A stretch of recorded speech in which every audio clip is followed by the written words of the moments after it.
নমস্কার বন্ধুরা, চুমকিজ অ্যাডভেঞ্চারের নতুন একটা ব্লগে সকলকে জানাই সুস্বাগতম। আজকের রাতের মেনুতে ছিল রাধাবল্লভী, ছোট আলুর দম আর গুড়ের পায়েস। আজকে তোমাদের সাথে শেয়ার করতে এসেছি একদম পারফেক্ট দোকানের মতো রাধাবল্লভী ঘরে কিভাবে বানাবো। চলো তাহলে শুরু করা যাক আজকের ব্লগটা। রাধাবল্লভী বানানোর জন্য আমি এখানে নিয়েছি 250 গ্রাম বিউলির ডাল।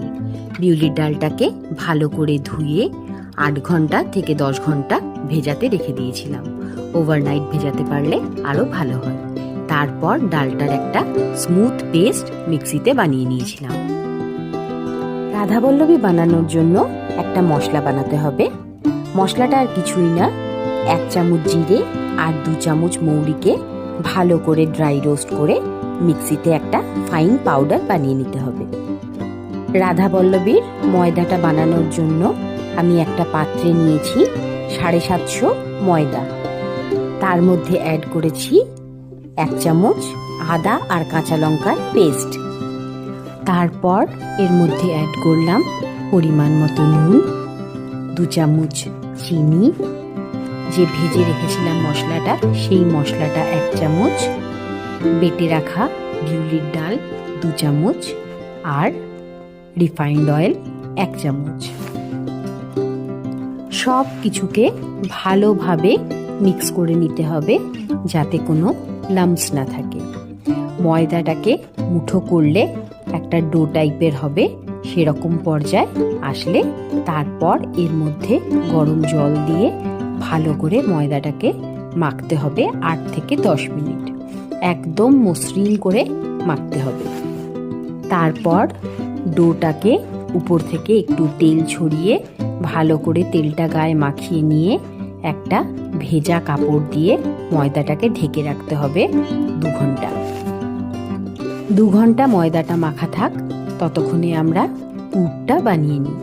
পুরটা বানানোর জন্য আমরা একটা প্যানের মধ্যে তেল গরম করে তার মধ্যে দিয়েছি 1 চামচ কালো জিরে আর হিং। কালো জিরে আর হিংটাকে একটু ভালো করে তেলের মধ্যে নাড়িয়ে নিয়ে যখন হিঙের একটা সুন্দর গন্ধ উঠতে শুরু করবে তখন তার মধ্যে দিয়েছি আদা আর কাঁচা লঙ্কার যে পেস্টটা বানিয়েছিলাম সেই পেস্টটা 2 চামচ। সব কিছুকে আবারও ভালো করে তেলের মধ্যে নাড়িয়ে নিয়ে এর মধ্যে অ্যাড করলাম বেটে রাখা বিউলির ডালটা।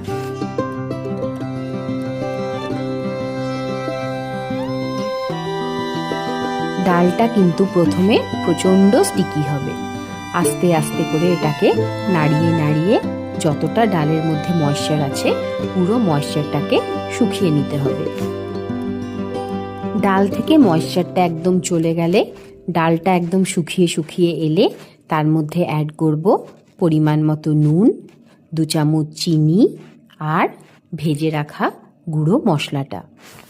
ভালো করে ডালটার সাথে মিক্স করে ডালটাকে আবারও কুক করে নেব যতক্ষণ না ডালটা প্যান থেকে নিজে থেকে ছেড়ে আসছে। ডালটাকে একটা পাত্রর মধ্যে নিয়ে ঠান্ডা করে নিয়ে হাতে গোল গোল করে বলের সাইজে বানিয়ে নেব, তাতে পুর ভরতে সুবিধা হবে। ময়দা মাখার 2 ঘন্টা হয়ে গেছে। এবার সব কটা লেচিকে সমান সাইজের কেটে নেব। লেচিগুলোর উপর হালকা একটু ময়দা ছড়িয়ে রেখে দেবো যাতে এটা বেশি স্টিকি না হয়ে যায়। এবার একে একে ময়দার লেচিগুলো নিয়ে এরকম একটা বাটি শেপ করে তার মধ্যে একটা করে বল ভরে ভালো করে মুখটাকে মুড়িয়ে নিতে হবে। সব কটা লেচি একসঙ্গে তৈরি হয়ে গেছে। এবার এই লেচিগুলোকে তেল দিয়ে একটু লুচির থেকে বড় সাইজ করে সব কটাকে এক সমানভাবে বেলে নেব। একটা কড়াইয়ে ভালো করে তেল গরম করে তারপর একে একে রাধাবল্লভীগুলোকে তেলের মধ্যে ছাড়ব। রাধাবল্লভী ভাজার নিয়ম আছে, প্রথমে তেলে দিয়েই এটাকে নাড়ালে হবে না। প্রথমে এটাকে তেলে দিয়ে নিজে থেকে যতক্ষণ না রাধাবল্লভীটা ভেসে উঠছে ততক্ষণ হাত দেব না। যখন এটা নিজে থেকে ভেসে উঠবে তারপর একটা ছান্তা দিয়ে চেপে চেপে এপিট ওপিট করে ভেজে তুলব। দেখো প্রত্যেকটা রাধাবল্লভী একইভাবে ফুলছে আর ততটাই নরম থাকছে। রাধাবল্লভীগুলোকে একটু এপিট ওপিট করে লাল করে ভেজে নেব, তাতে দেখতেও ভালো লাগে আর খেতেও টেস্টি হয়। একদম পারফেক্ট অনুষ্ঠান বাড়ি বা বাজারের মতো রাধাবল্লভী বানানোর জন্য এইভাবে করলে দেখবে রাধাবল্লভীগুলো একদম পারফেক্ট হচ্ছে। প্রত্যেকটা রাধাবল্লভী ফুলকো ফুলকো হবে আর খেতেও হবে দুর্দান্ত টেস্টি। বাড়িতে ট্রাই করে অবশ্যই জানিও রাধাবল্লভীগুলো কেমন হয়েছে। ভিডিওটা ভালো লাগলে একটা লাইক শেয়ার কমেন্ট করো। আর হ্যাঁ, সাবস্ক্রাইব আর বেল আইকনটা প্রেস করতে ভুলো না কিন্তু। খুব তাড়াতাড়ি দেখা হবে আবার একটা নতুন ব্লগে। টাটা।